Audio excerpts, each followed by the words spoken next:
All right. You want to get out? Yeah.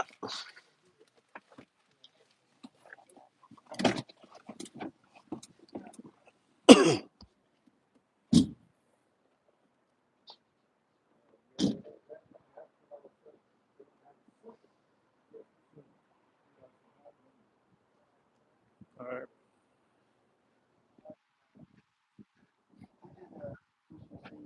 All right. There's a little small step right here. Right.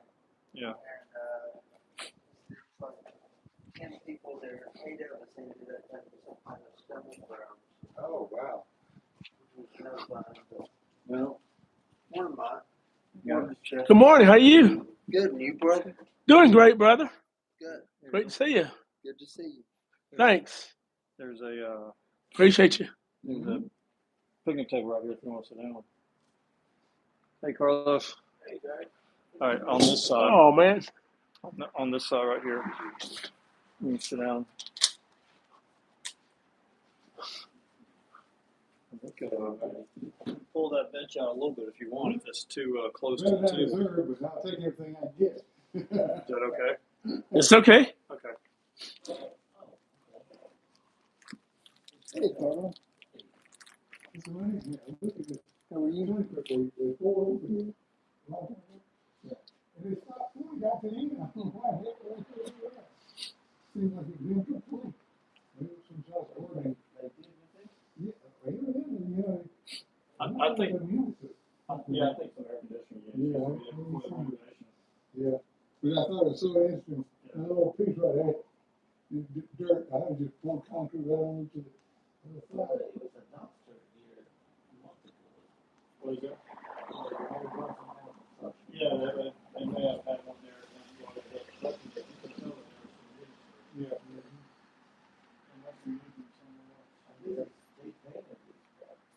Yeah, it's a good thing, yeah.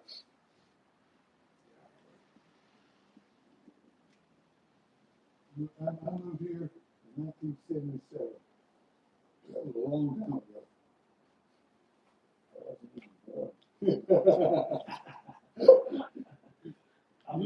It was just a figment of somebody's imagination. Oh, God. Yeah, it's good. I'm 39 years old. Okay, 42nd time. What's that? You keep doing the math, leave it alone at 39. You were 39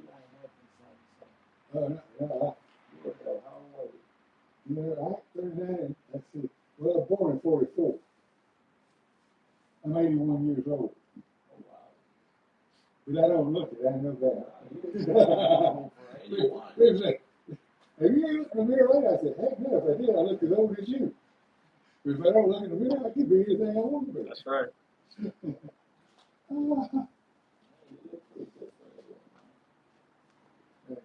start taking care of me, I'll tell you what. The more I read that Bible, the more I am convinced He does participate in our lives and blesses us. Undoubtedly.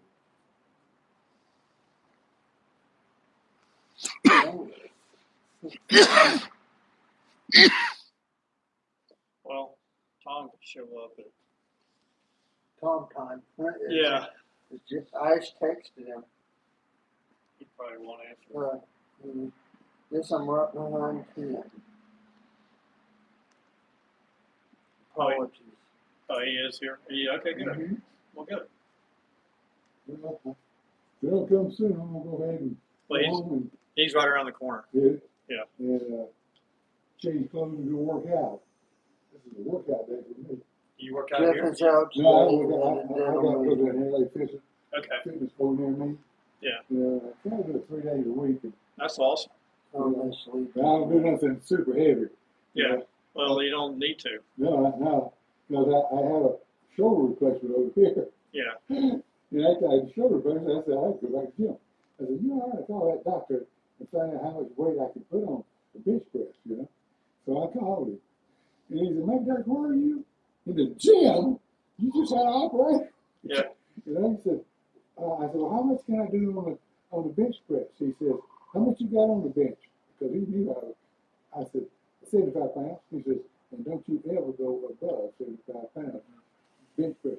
I said, that's a long way for 250. Yeah. He said, and you better keep that way unless he says, you don't know pain till you pull out a daggone artificial Oh, really? He said, you talk about pain. I said, well, he put the fear of God in me because I don't do it, you know. So I just stay at the lower weights now. I do machines instead of free weights. Yeah. How long ago did you have that shoulder done? It was, God, it's been several years ago. It's probably 5, 6 years ago. I had it done. And the other one, I really had a rotor cuff done on this one. But he didn't do too good a job. I can't raise this arm any higher than this. He Oh, did a really? great job on my back, don't get me wrong. He sure saved me. I was paralyzed, basically. And he put my back, 4th and 5th vertebrae. Oh, yeah. I never had any more trouble. Oh, wow. Can't let y'all know higher than what? 75 pounds. Oh, I thought he said no higher than this, and he did it. No higher than the, like, level with the ground, raising his arm. Well, I had some other people with Michael Johnson. You don't let anything give me $100 bill or a woman's skirt. Morning, gentlemen. I apologize. Yeah. Good morning. How you? Wonderful. Happy New Year, Chester. Happy New Year to you. Chester, I'm going to give him my Bible. I'll be right back. Okay. So the bag and books, Thank you, sir.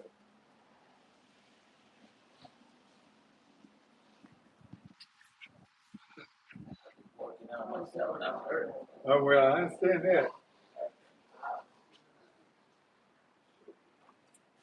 there he is. Here you go.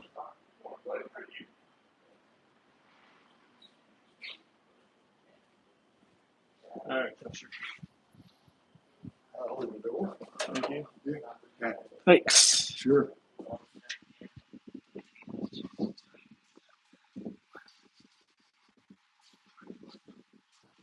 We've been doing it for a while. I can tell. We haven't changed the recipe. Everybody keeps liking it, so. You're as good as I am. Good morning. Well, Thanks. there's a compliment. Thank you. Well, big meat, no.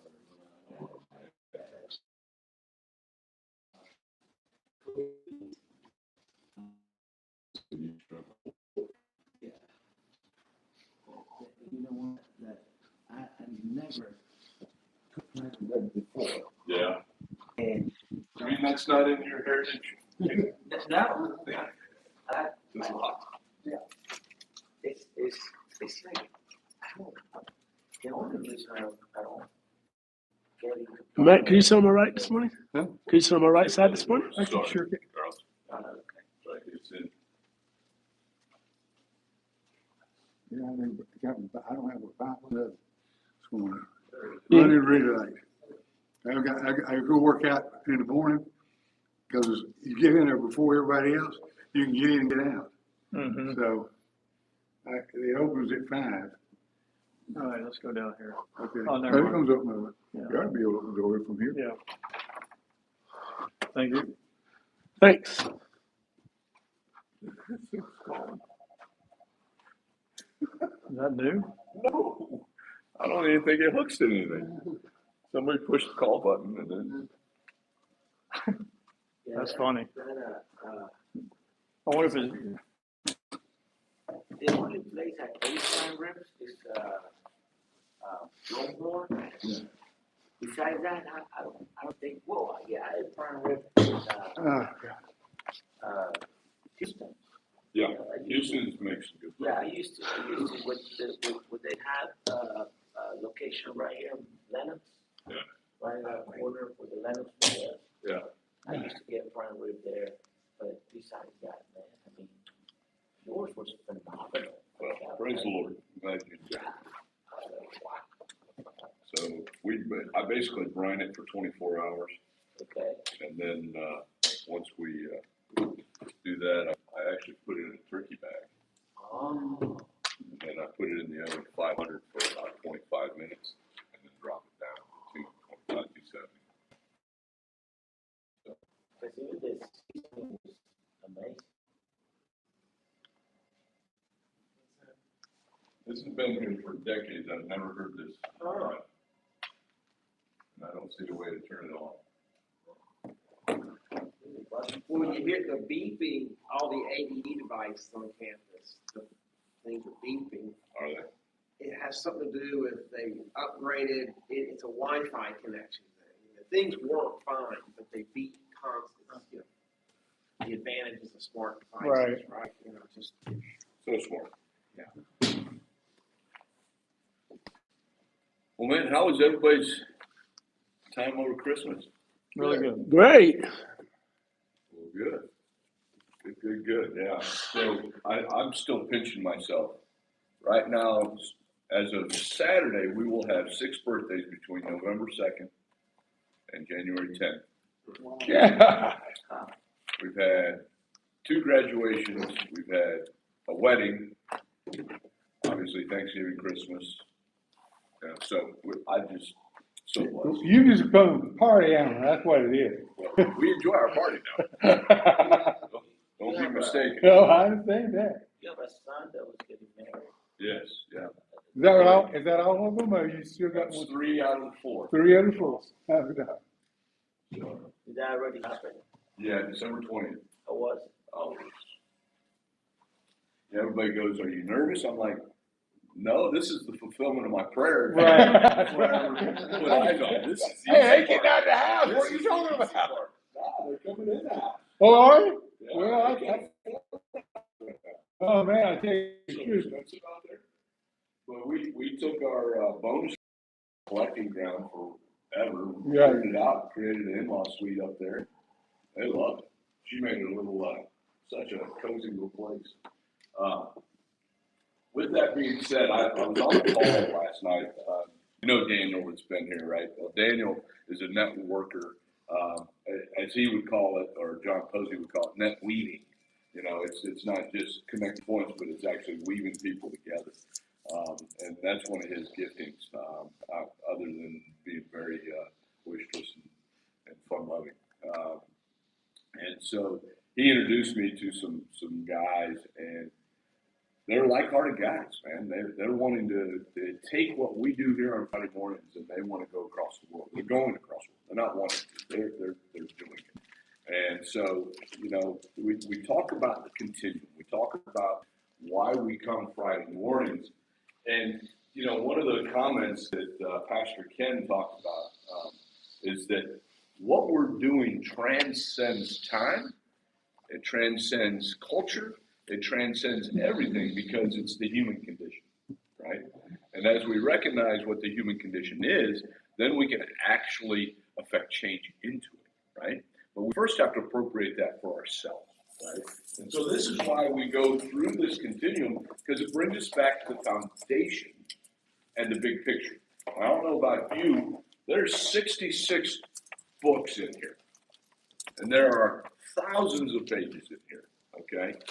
And at the end of the day, I can get lost in all the pages of history, his story, okay? But the reality is I connect directly into it when I realize that all this was written for you and me, his image bearers, okay? And so we were placed in the garden 100% transparent, seen, God was seen, man was able to see God and interact with God like a friend, like you and I, right? And the only thing he said that would disrupt that relationship was don't eat of the tree in the middle of the garden, the tree of the knowledge of good and evil. Because in the day you eat of it, you will surely die. Okay? Well, we didn't believe him. We didn't trust him enough. And we were deceived. All right? And so that deception entered into all mankind through a form called sin. Right? And so sin entered in. What's at the center of sin? I. Right? Selfishness is sin. It is the self-curled life. It's this world is here for me mentality. Okay? But when we were here, this was the inside out life. Okay? That was God's Spirit in us and us living towards God, for God, with God. Okay? But sin made it an outside in. Right? Now, I don't know if you guys are golfers, but actually outside in is really bad for your swing. Okay? That makes your ball do a right turn if you're a right-handed golfer at about 100,000 yards. It just does this, and you lose all of the distance, all right? But if your swing and your hands come inside out, all of a sudden you gain about 40, 50 yards, and it goes straight. It's amazing. You do it right, and it works, okay? So this here is chapter 3 of Genesis, right? So the fall of man. This is a devastating moment, marker, change in history, okay? Now, because we are in deception, we think that we're the first act of the book. We're the first act of the play. We're clearly not. Because when the opposer came, we didn't even know the opposer existed. The opposer existed much longer before we did. Okay? And so in this process, we're seeing that there's more reality than this reality. There's more going on than just this temporal globe and universe and universes that have been made by him. Okay? So why do we need all this context? Okay? Context is really understanding and appropriating what's going on in front of us, the reality that we're dealing with, right? So the context is we have died. We've been separated from God. The most loving thing he could do was to kick us out of the garden. See, he always operates in love and truth because that's who he is. And so in this right here, we are born in Adam. And because of that, we are born into sin.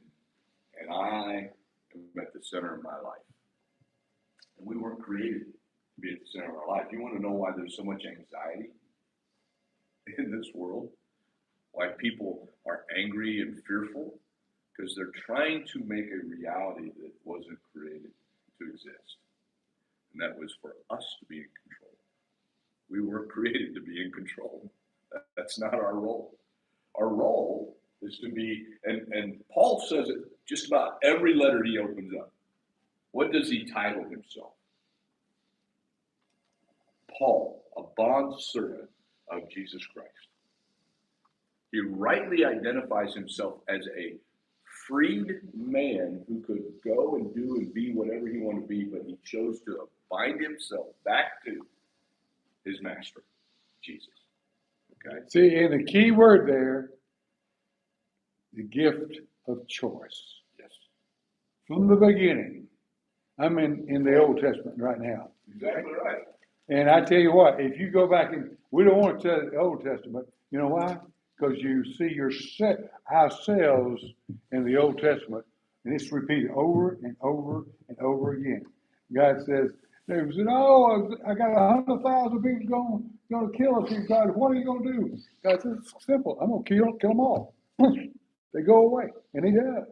But we can learn from the Old Testament because the repetition of how we, right now, we're prestige, power, and control. You look at our country, where it is now. It's the same repetitive through the Old Testament, but through the New Testament. All you got to do is look and say, "Oh my God, that happened before. Oh, that happened before." we are just a repetition of our own selves, of humanity. And that's why the truths we talk about Yeah. transcend everything. Yep.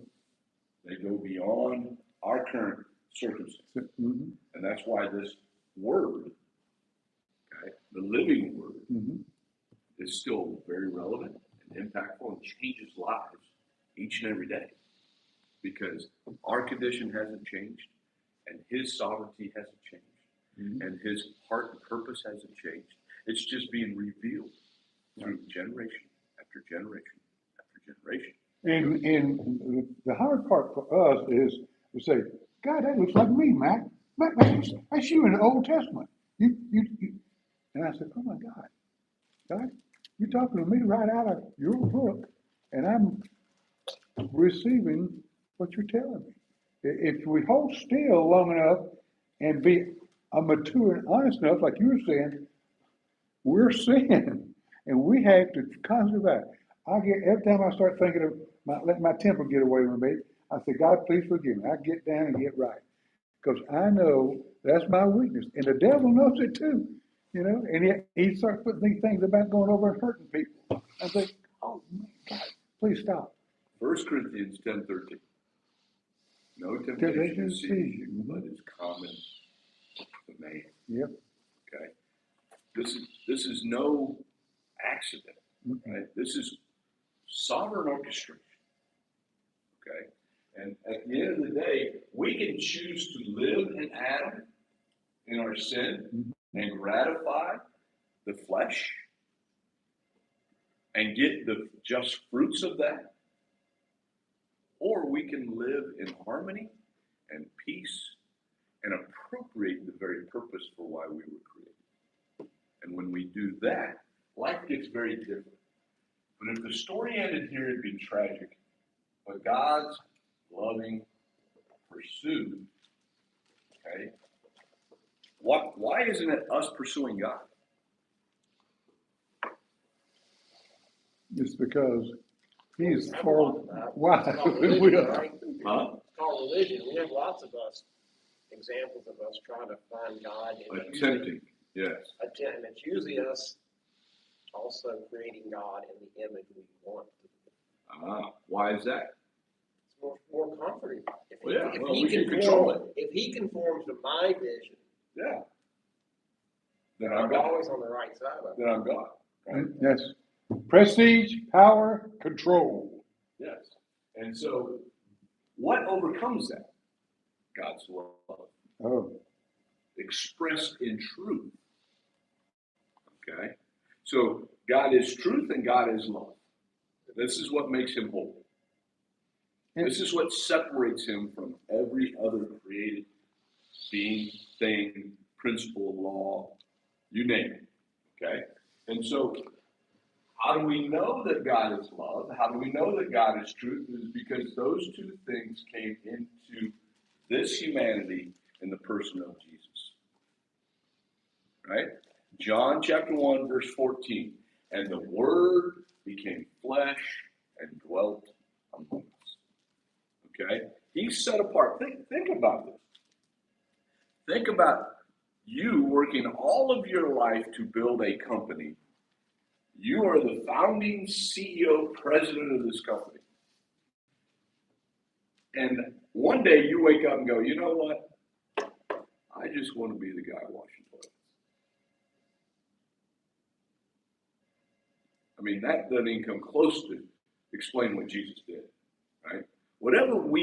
However high we think of Jesus, it's not high enough. It's not big enough. We can't attain to that kind of understanding. But we try to understand it so that we can appropriate the truth of who he is. Right? And so, the first time we heard the name of Jesus, it was one of those Jesus freaks, probably, you know, or it was a loved one trying to help you see truth. Okay? But did you respond? See, here's the deal here. It is human condition, God response. God, human condition, Jesus' response. Okay? How do we respond? How do we respond to this? Because I tell you, the first time I was shared, I didn't drop. I didn't stop. It was kind of like I'll add that into maybe, as long as it aligns with kind of what I want to be and do, right? But God knew our hearts. So God sent his law and prophets. And what was the purpose of the law and the prophets? It's to teach us. They teach us. What did you say, Scott? Point us back toward Jesus. Yes. It's to teach us of our broken need, to point us back to our need for Jesus. Right? Mm-hmm. So if we try to live by this, what happens? Well, we'll lead a different life, I can tell you that. Okay. Have any of you failed at living up to the law? I tell you what, every day. This is why this was not the end game. No. Okay. This was a lever point for God to get our attention, so that we can learn that we were broken, that we couldn't. Go ahead. Well, it's the difference between living through the negative as opposed to the positive. Okay. So unpack that for me.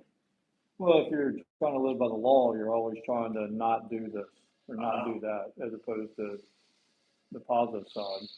Okay. I want to do this for God, or I want to do that. So we look at the law as a negative don't do versus I am and I get to.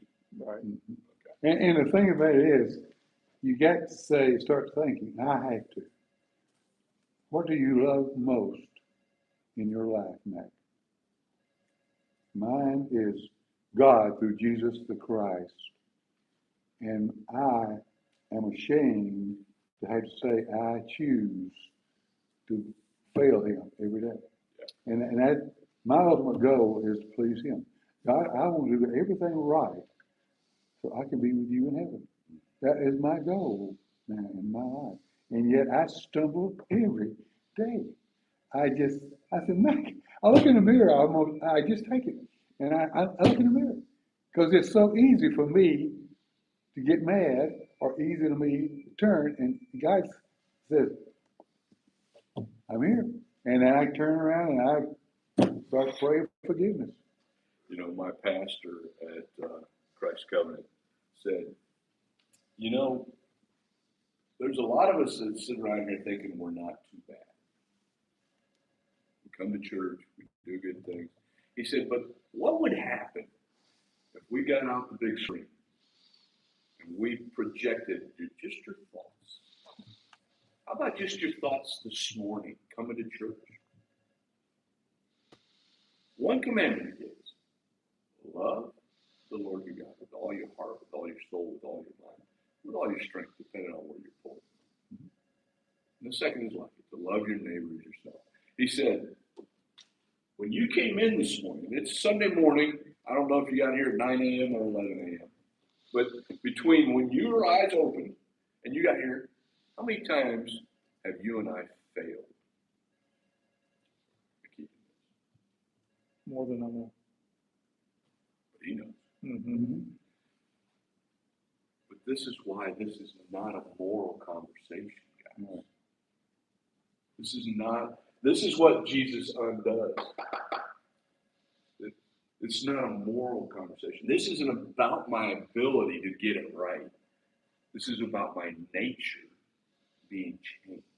Me being brought in as an adopted child into his family.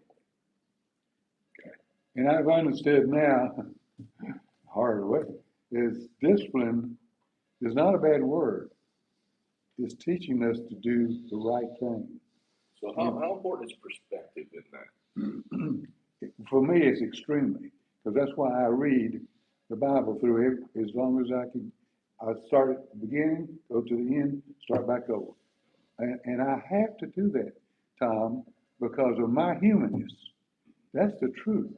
I look, Well, what you're doing is you're appropriating your citizenship I tell you, as you do that. and And it's what I hard. love about what you said, Mike, is that the law, it's what do I not do, right? Yes. It's creating this don't do.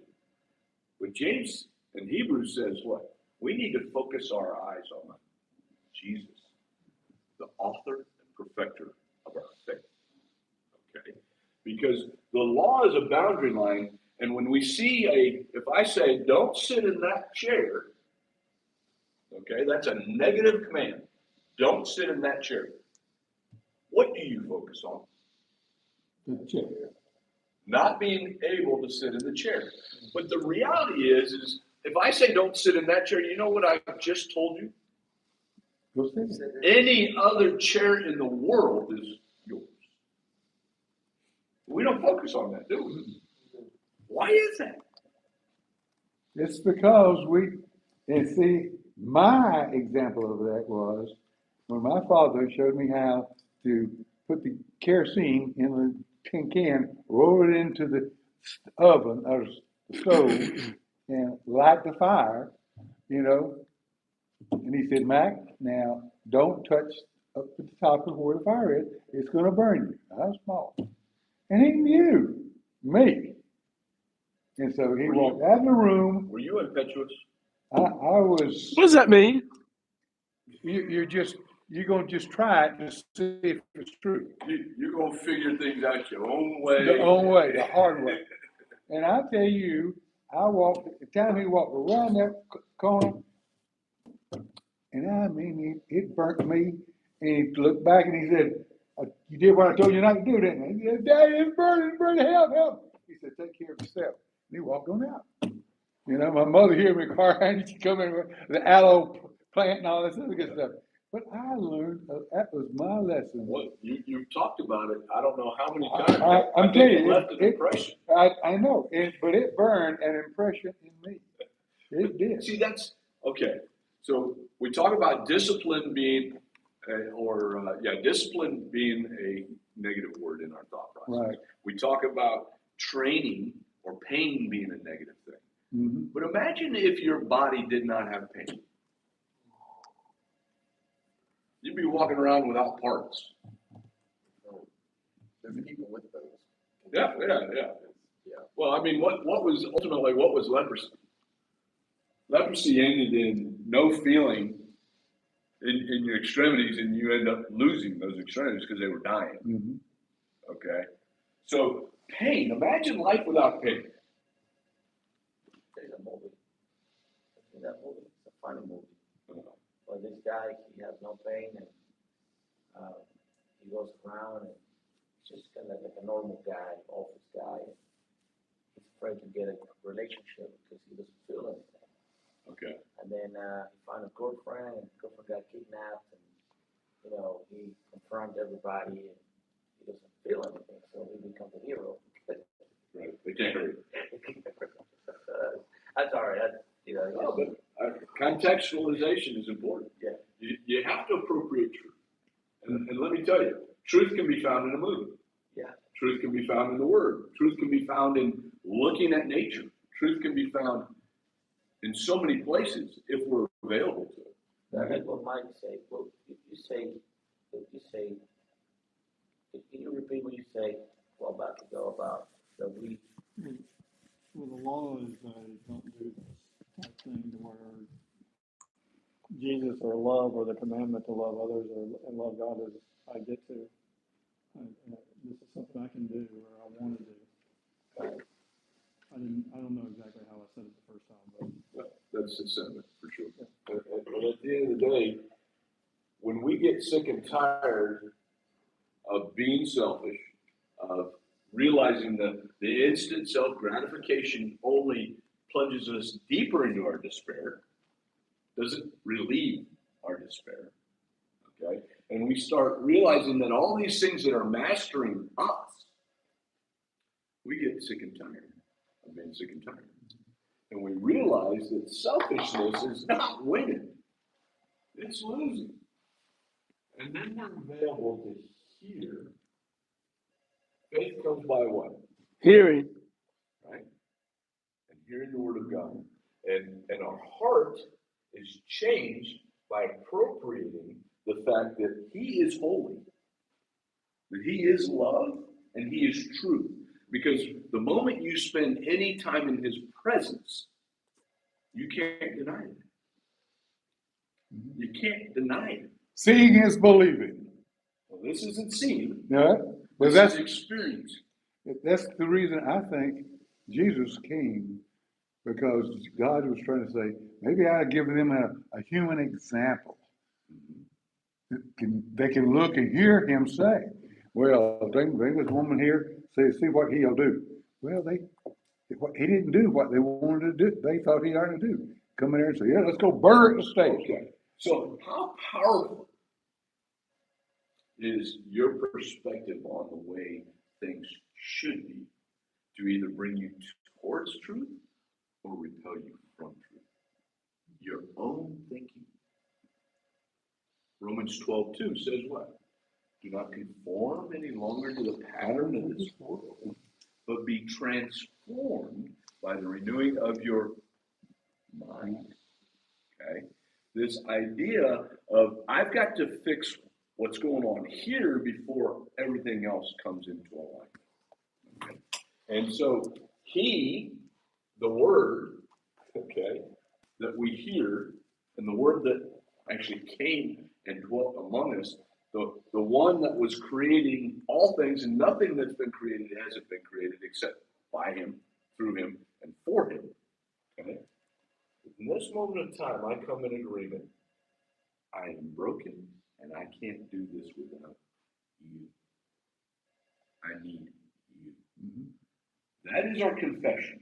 This is what aligns the children of God with other children of God.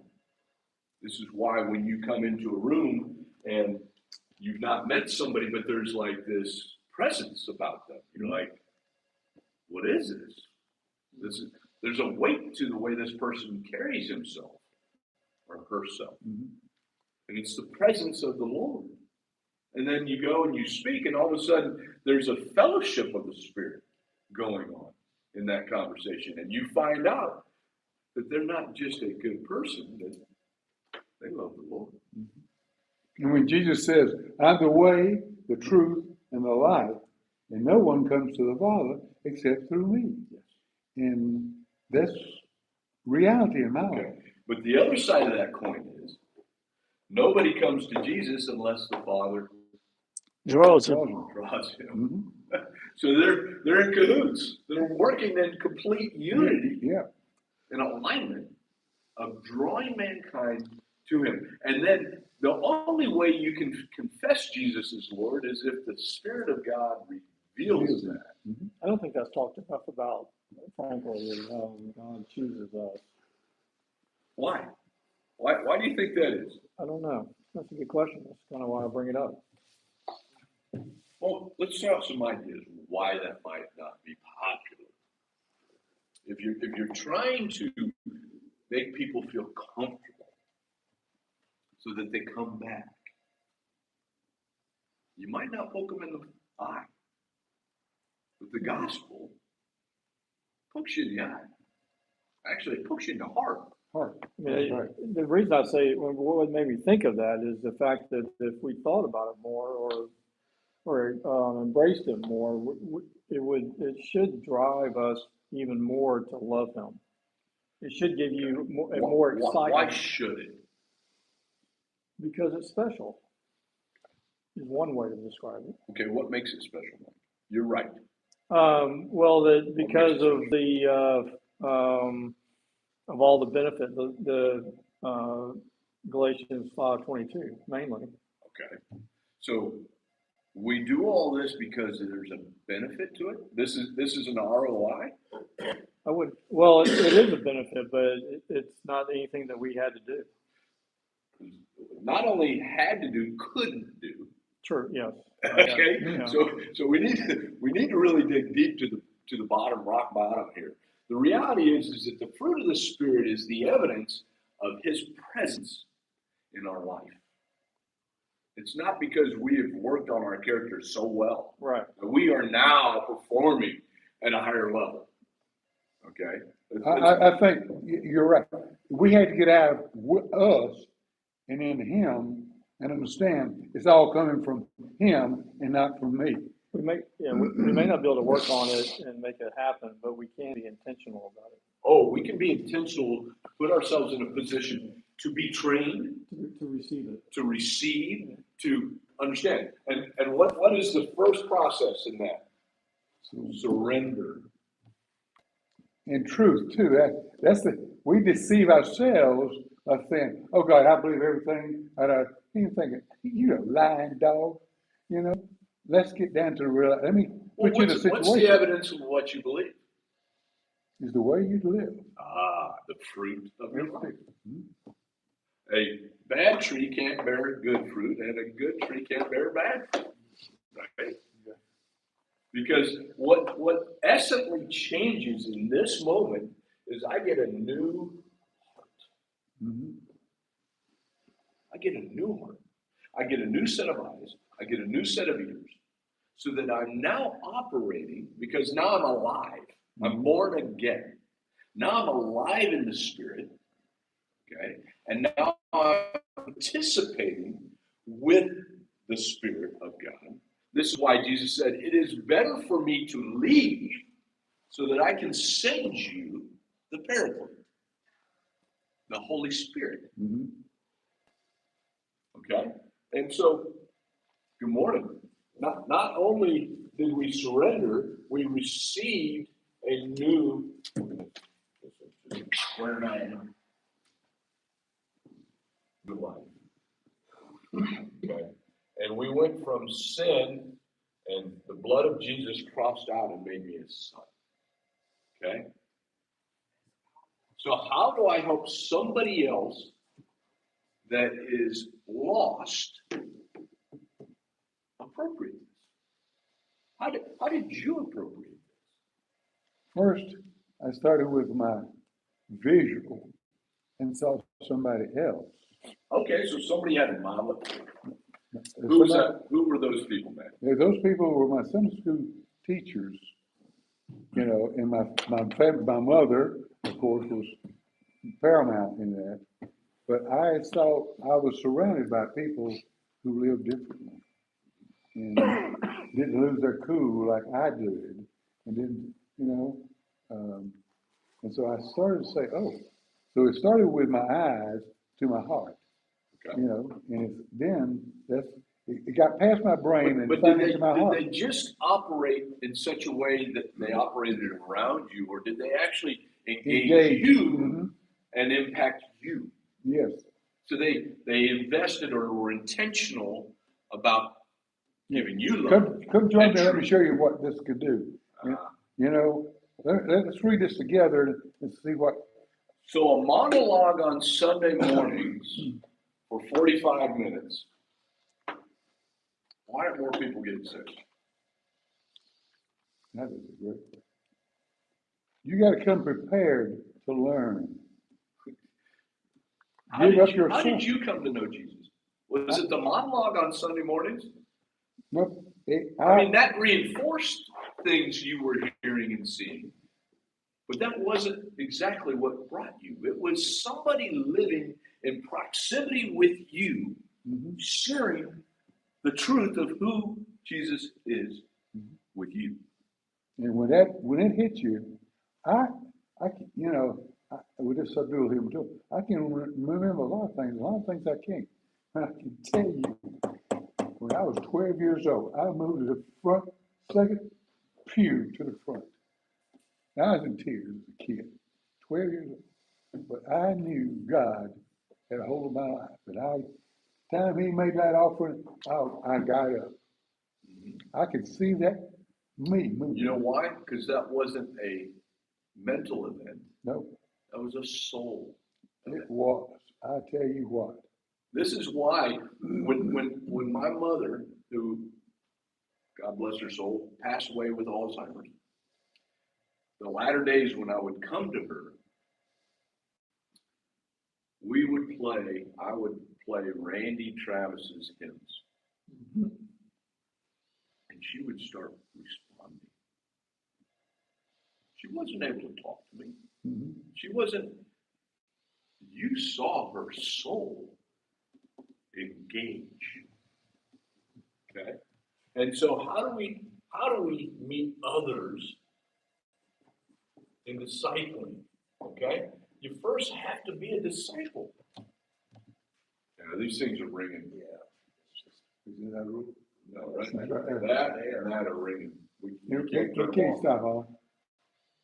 And so, what is discipling? What does that really look at? A lifelong learner. What are you learning? What are we learning? We're learning The role model at who he is. Mhm. And as we learn who he is, guess what? I learn who I am. Because I'm an image bearer. I was created to live with him as a child, as a son. Well, I think it's even more than that. We are learning more how to be like Jesus. You know, we're learning more about him, but I look at it as more of learning how to be like him.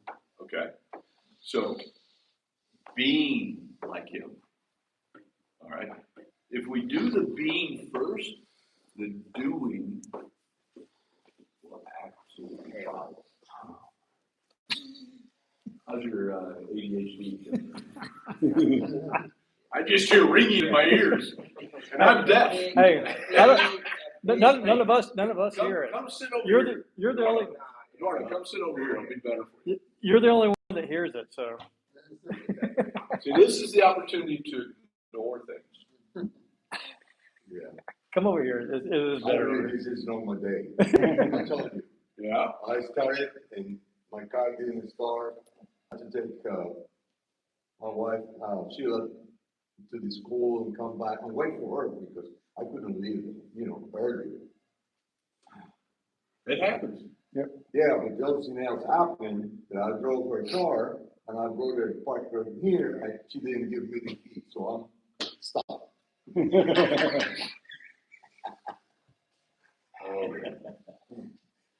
Yeah. The things that happen when we rush. So, discipling. What's at the center of disciple? What other word do you hear in that? Discipline. Discipline. Right? The word we don't like. That's Right? exactly right. Oh, yeah. Okay. So, what is the discipline that we are learning? It's to surrender and follow him. Mm-hmm. Psalm 139 says, every day that he ordained for you has been written before yet one of them came to be. I mean, let's process that. How many people are approximately on the planet right now? About 8 billion? Something like that. Give or take, all right, with a rounding error, maybe. And that's now. How long has humanity been walking the face of this earth, right? Mm-hmm. Every soul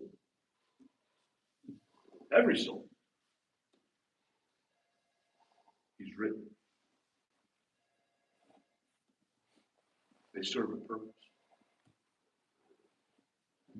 I use my mother because she's an identical twin herself, and we're all none of us is made exactly alike.